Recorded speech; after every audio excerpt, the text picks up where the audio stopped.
right. So welcome everybody to the MPO meeting today, and I'll turn over to Andrea to read the roll, please. Chair. Steve Wolfer representing MassDOT Secretary and CEO, Gina Fiandaca here. Paul River.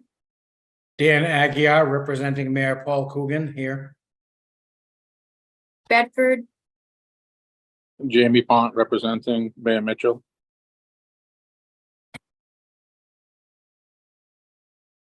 MassDOT Administrator. Rich Bilski representing the Administrator Gulliver. Fairhaven. So Bob is just coming in.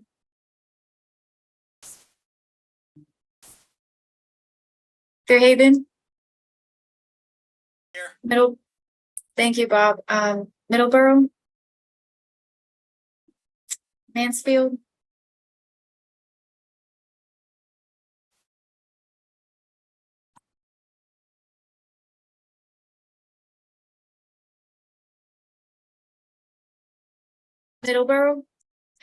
Mansfield. Yes. Thank you. Somerset. Yes.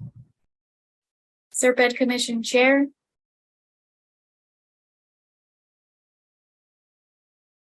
Here, Marie Connor. SRTA. Jane Trumbull representing Administrator Eric Rousseau. Gatrum. Mary Ellen DeFry is here.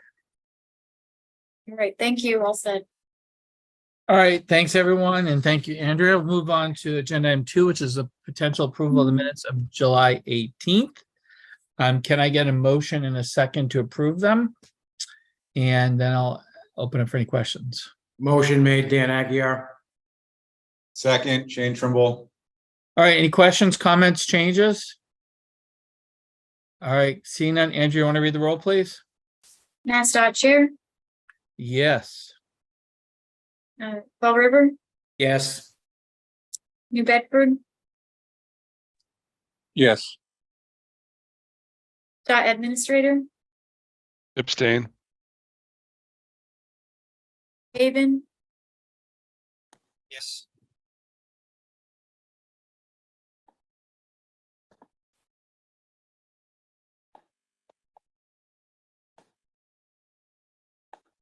Mansfield. Kevin. Yes. Somerset. Yes. SRPEDD Commission Chair. Here, yes. Oh, boy. Thank you. Oh, we're in a rough meeting already. I can see it all now. Ah, SRTA Yes. and Gatrum. yes. Is there anyone who came in who I missed?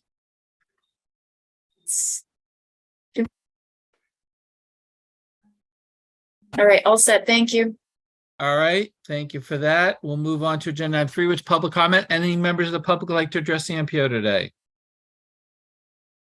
All right, seeing none. Steve. Oh, yep. Sorry, I'm Lisa. sorry. Yeah, no worries. I just want to take this opportunity. We do have 2 new SM MPO members that will be starting next month.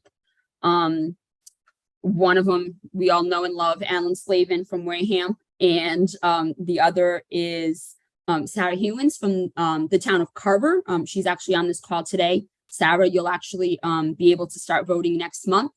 Okay. And then we are losing 2 of our members, and we want to take this opportunity to thank them for their participation and all their time. And that's going to be Bob Espindola from Fairhaven and Mark Germain from Middleborough. Well, as chair, I want to welcome the new members, even though Alan, it sounds like Alan, you're not going anywhere, just a different title now. So welcome. And for those other 2 members, thank you for all your work for the MPO. We appreciate it. And good luck. And I'm sure we'll see you around in some form. So unless you're going to like waltz off to California like Paul did. We were making fun of Paul earlier. So I figured to keep it going. All right. I just have a quick question. Sure, Sarah. Go ahead. Do I get sworn in at the next meeting? Technically, we're not like the commission. There is no swearing in. Your term will just start officially in August, Sarah. Oh, okay. All right, great. Thank you. Thank you very much. All right.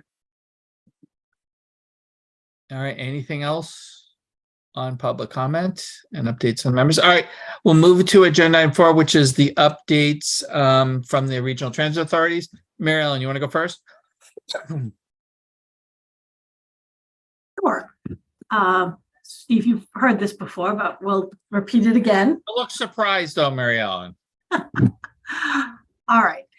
So GATRA is in the process of instituting quarterly public meetings to communicate and get feedback from both the community and our riders.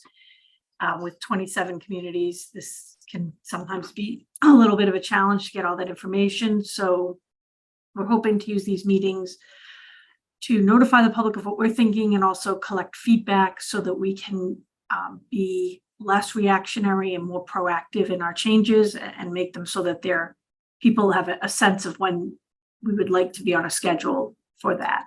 So our first meeting will be July 27th, and we're working with our COAs across our service area to help us with this.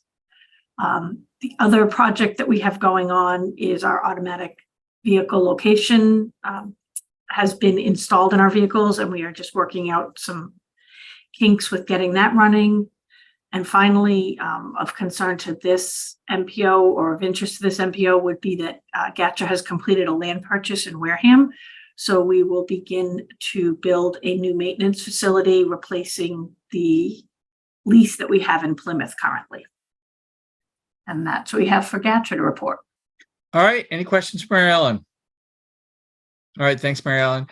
Shane, got anything? Yeah, I got two things this month. The first one is pretty impressive and good news for us. We just finished our triennial review, which for the RTAs is very similar to the Federal Highways certification review that's done on the MPO.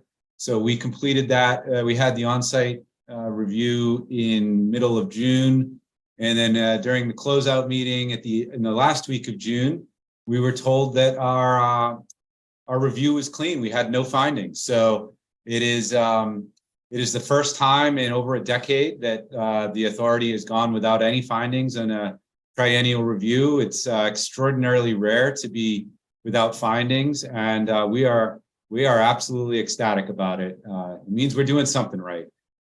So that's the good news that's coming out of our operations lately. And then the other part is we are working through, and we're going to be implementing a fairly substantial number of service changes in Fall River at the end of August, and we are currently working on a series of service changes that will get implemented very likely, or planned for implementation in December, that will affect the New Bedford system. So right now I'm working on all of the service change proposals, and we'll be scheduling a public hearing probably to be held sometime early September, but I haven't set the date for that quite yet. So yeah, a lot of things happening here. Well, from all of us, congratulations, Shane, to you and Eric. That's great. I think a lot of us remember the history, so this is really positive. And any questions for Shane? All right, thanks, Shane. Thank All you. right. Next item up on the agenda is, I believe, a bunch of tip stuff, correct, Lisa? So I think this is you. Correct. Yes. So I'll take this over. So proposed amendment number 4, for those that were at the last meeting, this was released to a 21-day comment period. This involved the inclusion of an earmark for the Fall River Route 79 project, as well as a cost increase for the Bridge on System program for an Attleboro Bridge, as well as a bunch of transit. Some of them were adjustments. We consider them amendments to kind of loop everything together. And they were mainly for cost increases. There were also some cost changes, and there were some grants that were awarded through the Community Transit Grant Program. So all of those were listed in the handout that was released with the agenda. And we did discuss them at the last meeting. Public meeting was held July 12th. There were no comments at that meeting or otherwise. So we are asking this body to endorse this amendment. All right, can I get a motion second to endorse amendment number 4? I'd like to make that motion. Bob Espandola. Is there I'll a second? Oh, was that Mary Ellen? Yes. All right, any questions? Seeing none, Andrew, you want to read the roll, please? MassDOT Chair, Yes. Fall River, Yes. New Bedford, Yes. MassDOT Administrator, Yes. Fairhaven, Yes. Mansfield, Yes. Somerset, Yes. SRPEDD Commission Chair, Yes. SRTA, Yes. Gatra. Yes. Thank you. Motion passes. All right, so on to agenda item 6. This is the adjustment, correct, Lisa? Did we lose Lisa? Realized I was done. I was muted, sorry. All right, I was gonna say, what happened to Lisa? Who? Still here. So this is an adjustment as opposed to an amendment. It does not require a 21-day comment period. They are minor changes, so we are asking that this body endorse this adjustment today. The materials, some were sent out with the agenda, some were sent out earlier. So for the highway side, we're looking at medium cable barrier installation in Attleboro and North Attleboro. This is just a change in the funding category. So nothing really major here is changing, just the funding category for this project. For transit, there are a bunch of changes for SRTA, mainly in the change in funding as well here. Some of them are the programs themselves, RTA CAP 5307, 5339. Some are seeing an increase and some are seeing a decrease. They're all listed up here. Vehicle maintenance, as well as facility and system modernization for SRTA. And then under the vehicle replacement category, the inclusion of the purchase of vehicle replacements, 2 projects for that, support vehicles and 35-foot buses. Be happy to entertain any questions after the motion is made to endorse, if that's okay. And I know Shane will probably also have answers if I don't. All right, can I get a motion and a second to adopt this adjustment? Motion made, Dan Aguirre. Second, Mary Ellen DeFrias. Any questions for either Lisa or Shane? All right, seeing none, Andrew, you want to read the roll, please? MassDOT Chair, Yes. Fall River, Yes. New Bedford, Yes. MassDOT Administrator, Yes. Fairhaven, Yes. Mansfield, Yes. Somerset, Yes. SRPEDD Commission Chair, Yes. SRTA, Yes. Gatra. Yes. Thank you. Motion passes. All right, thank you. So now we'll move on to agenda item 7. This is to release for public comment, correct, Lisa? Correct, yes. All right.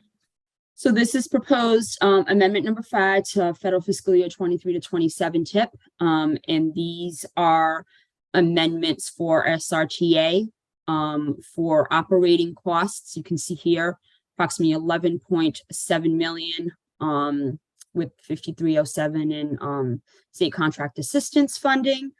Also removal of a couple of these system modernization with RTA CAP and 5307 projects, and the addition of fare collection upgrades at approximately 82,000. So we're asking that this body release to a 21-day comment period to be endorsed at the next SMMPO meeting. All right, can I get a motion and second to release this for public comment? So moved. Bob Espandola. Second, Somerset. All right, any questions for Lisa? Seeing none, Andrew, you want to read the roll, please? MassDOT Chair, Yes. Fall River, Yes. New Bedford, Yes. MassDOT Administrator, Yes. Fairhaven, Yes. Mansfield, Yes. Somerset, Yes. SRPEDD Commission Chair, yes, SRTA, Yes. GATRA. Yes. Thank you. Passes. All right. Thank you, everybody. Thank you, Lisa, for all of that. All those tip items. We'll move on to agenda 8, which is an update on the regional transportation plan, which I believe is Jackie, correct? Correct. That's me. Just 1 minute. I'm going to bring my screen up. We are seeing slides now. I'm Jackie Jones. I am the Assistant Director of Transportation Planning at SRPEDD. I'm going to talk to you about the Regional Transportation Plan today. If you have been to any of our meetings, we've probably talked about this before, but our Regional Transportation Plan is a blueprint of transportation across all 27 of our communities. It's a snapshot of what we have now and what we expect to see projected out to 2050. So I would like to point out that this is a whole department effort. Everyone in our department works on this. Several of them are on the call today in case you have any area specific questions. And this is a very large effort that we do every 4 years. So again, the regional transportation is the snapshot of what we have been going on and what we have, what we expect to see in the future. It looks at every facet of transportation from roads and bridges, travel patterns, public transportation, commuter rail, airports, freight, bike and ped. If it's transportation, we probably talk about it. New to us this year, we also have electric vehicles and housing. And it's always expanding. Things are always changing. And we'll get into that a little bit more. These national goals and planning factors are the goals of our program and drive all of our work. They're part of the Unified Planning Work Program that guides our activities throughout the year. And they're also part of the TIP. These are reflected in all of the work that we do. They are initiated through federal transportation legislation and cover many areas, including safety, economic development, accessibility, mobility, freight, preservation, resiliency, reliability, tourism. And these are in everything we do. So we've done an amount of public engagement for this plan. We had webinars before we even started the development of this current tip. We had webinars to talk about different topic areas. We have a program called Ongoing RTP Outreach, where we, in between RTPs, we try to get information about the different topic areas and get input that way. We had 25 municipal input meetings where we talked to community officials from each community about their needs and issues and what they would like to see in the future. We had 4 public listening sessions, open houses at libraries in our cities. We had a survey that we distributed that had over 975 responses. I won't talk too long about that today because you had a presentation on that at the last MPO meeting, but we did distribute flyers and bookmarks to town halls, libraries, and all the Council on Aging. We cross-promoted this at meetings and events, and we had links to the survey on all the municipal pages in the region. We also did a crowdsource map, and we had participation in community and agency meetings and events. So we did a lot of public engagement to try to get an idea of what people's needs are. SRPEDD reviewed socioeconomic data for the region's growth from the United States Census Bureau and for the region's projected growth to the year 2050 from MassDOT and the UMass Donahue Institute.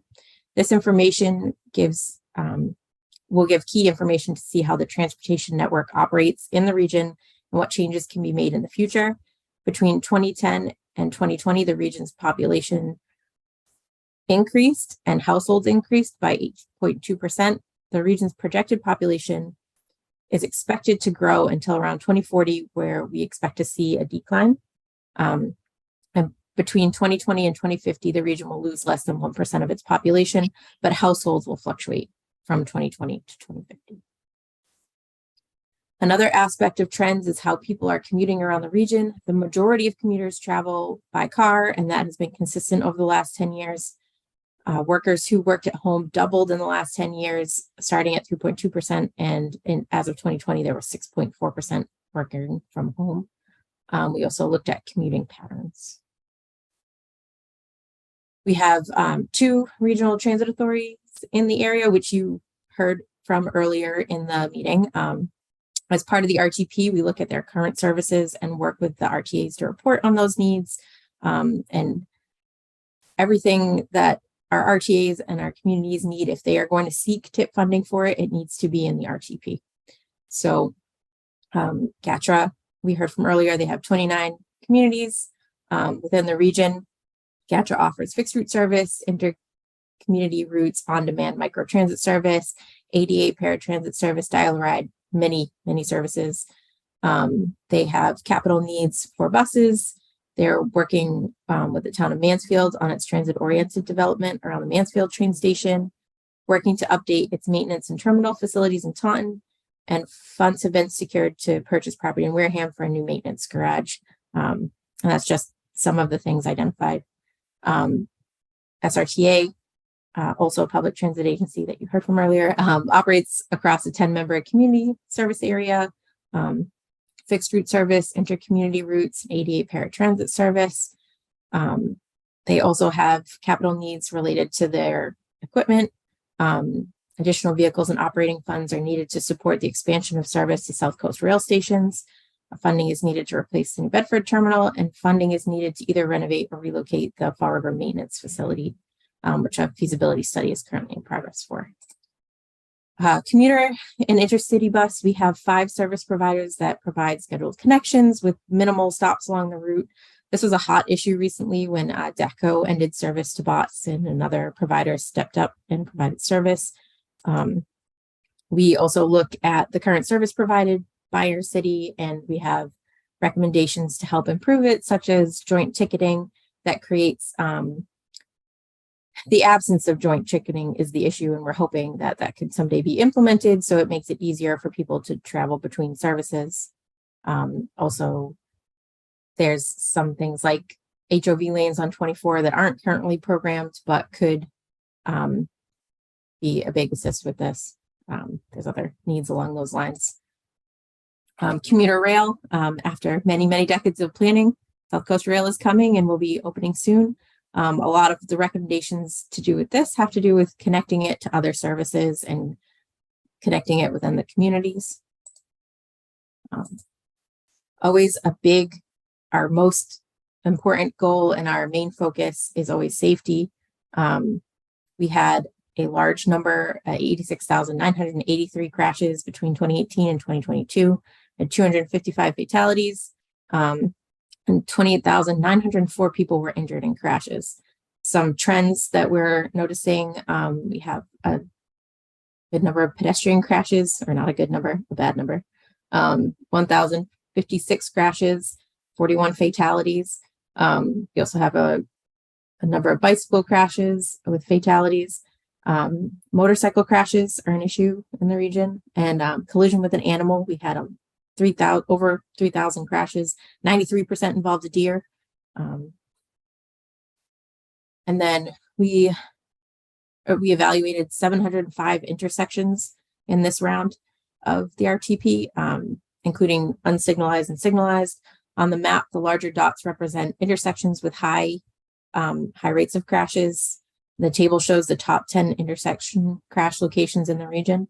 Some of these have been at the top for a while. Some of them are new issues. We're constantly monitoring this, but we looked at a larger number of intersections this year.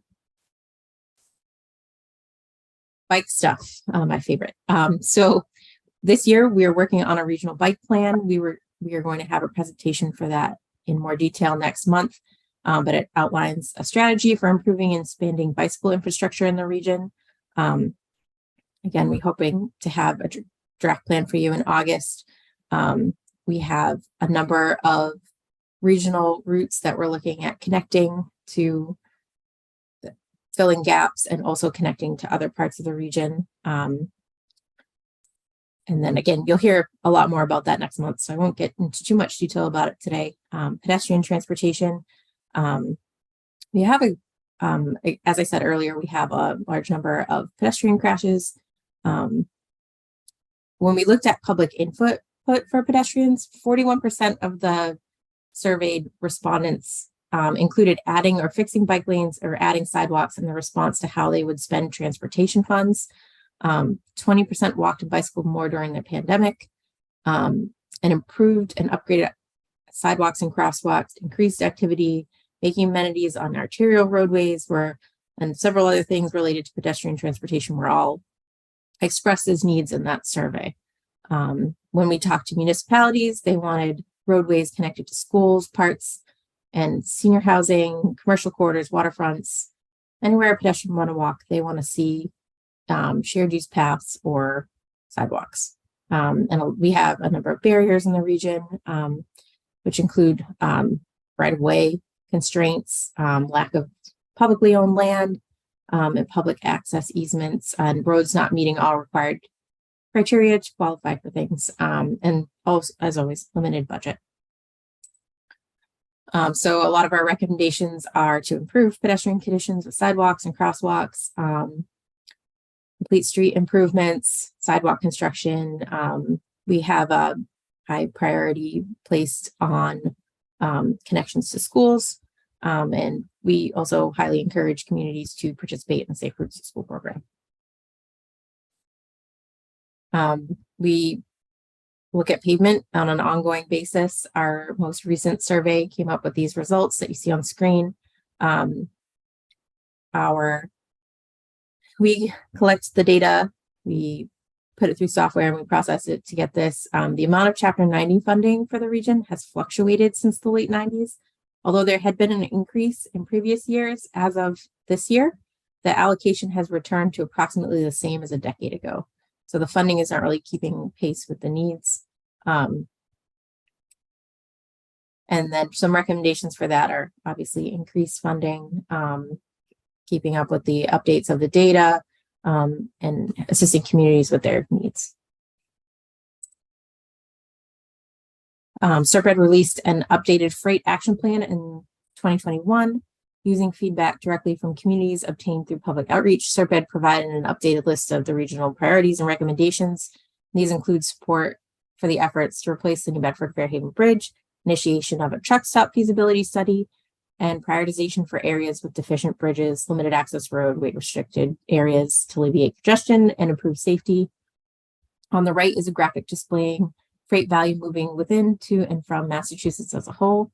I know it's a little bit small, but we'll send these slides out after the meeting. And again, there's a lot of topic in the RTP, so I apologize for the length of this, but if you bear with me, we're getting pretty close to the end. Congestion management, we also did a congestion plan in April of this year. Since then, statistics for 2022 roadway performance have been released. The SRPEDD region continues to outperform goals set out by Federal Highway, but appears to be returning closer to pre-pandemic levels of service in the metrics measured for congestion. Truck travel time reliability and interstate reliability address movement on our interstate system, while non-interstate reliability applies primarily more local state highways. The continued monitoring of trends in the region is crucial to ensure free flow of people and goods throughout the SRPEDD region. Additional recommendations have been added, including the continuation of using evaluation criteria for congestion mitigation, utilization of real-time and historic traffic data to identify areas of concern, and the implementation of regional EV charging to address air quality issues associated with congestion. Which brings us to zero emission vehicles. This, again, is a new topic for us this year that we are pretty excited about.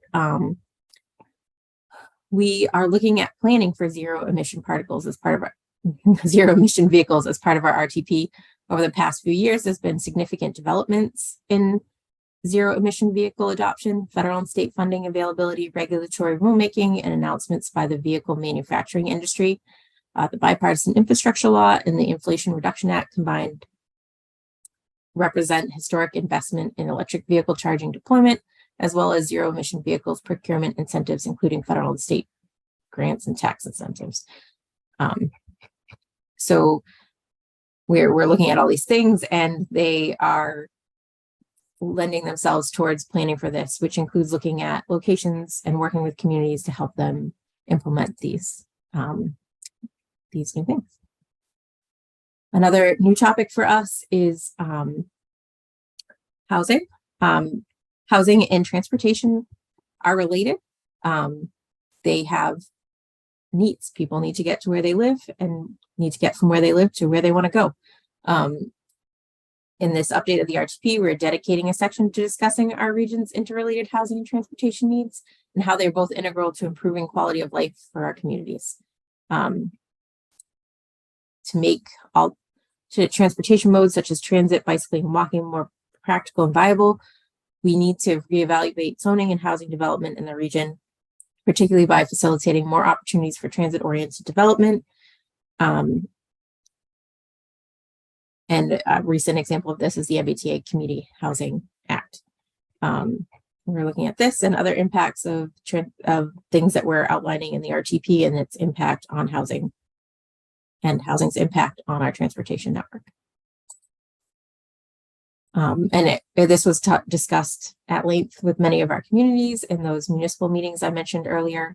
Downtown cores, current shopping centers, sites of old malls, old churches, old mills, all are being considered for housing now.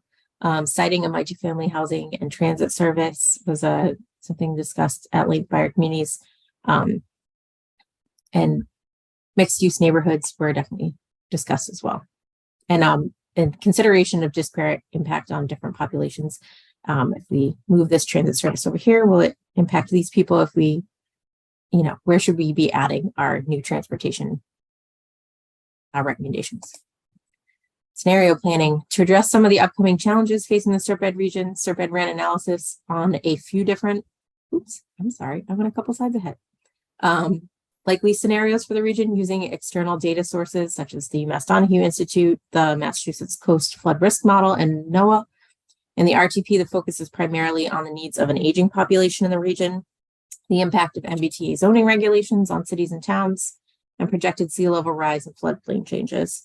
To the left is a map of one area that may enter the 1% annual floodplain because of changing climate or are already in elevated risk areas. As with all models, they are not perfect, so numbers remain an estimate of likely future, but not a definite destiny, but it does allow us to plan.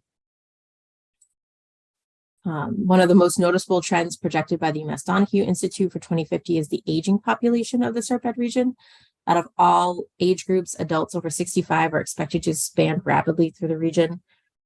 This trend will call for a shift in the transportation system as more adults may rely on transit service for medical appointments, everyday errands, and simply getting around. Many of these needs were highlighted as already existing in both the RTP survey and SRPEDD's recent update of the Coordinated Human Services Transportation Plan. This projected trend is especially prevalent in several communities that lack robust transit services, as shown in the graphic on the screen, which was calculated as a percent of change. A full listing of projections by community can be found on an interactive dashboard linked on the slide, which we will be sending out to people after the meeting. So the next steps for the RTP, I've reached the end, I promise, are to finalize the financials and all the recommendations and put the report together. We will provide updates at the August MPO meeting, and the draft RTP will present it to the MPO to release for a public comment period, hopefully in August. And any questions regarding this, you can email me or you can talk to me right now. All right. Thanks, Jackie. Anyone have any questions for Jackie right now? Obviously, there's a lot in there, and with expecting to take this up in August, obviously, as Jackie said, please reach out. But any questions today? All right. Thank you, Jackie. All right, next agenda item is other business, agenda item 9. Lisa, are you taking this? Sure, I can just quickly mention what was distributed to the group. Mass DOT Moving Together Conference on October 4th at the Sheraton Boston Hotel. There was a link to the registration. The Massachusetts Bicycle and Pedestrian Advisory Board meeting, that will be in Mattapoisett on July 26th from 1 to 3. So everyone is welcome at that. Also wanted to just put out there that there has been a notice of funding opportunity released for the Reconnecting Communities and Neighborhood grants. They're joining them together this time around, just for the purpose of submission. And the deadline on that is September 28th. We'll be sending around additional information on that as well. And that's all that I have for other business. I don't think we have any other business, so we'll move on to agenda item 10, date and time of the next meeting. That will take place August 15th, 1 p.m. Remotely again, unless there's any opposition to that. All right, seeing none of that, please, as we've talked about before, we've been really busy this summer. We still want to take up the plan, obviously, as Jackie said, in August, so we need a quorum. So please try to make sure you can be there for the meeting. I would think Lisa will probably try to keep the agenda pretty light. So it's just voting on the TIP amendment that should come back and the plan, right? So we can, okay. So, but please, we have 2 big items for next month, so please try to make it. With that, can I get a motion and a second to adjourn, please? So made. Motion made, Dan Aguirre. Is there a second? Second, Marie Clark. All right, all in favor of adjourning, please say aye. Aye. All right, thank you, everybody. Enjoy the hot weather or stay cool. And we'll see you in a month. Thanks, everybody. Be safe. Thank you. Thank you.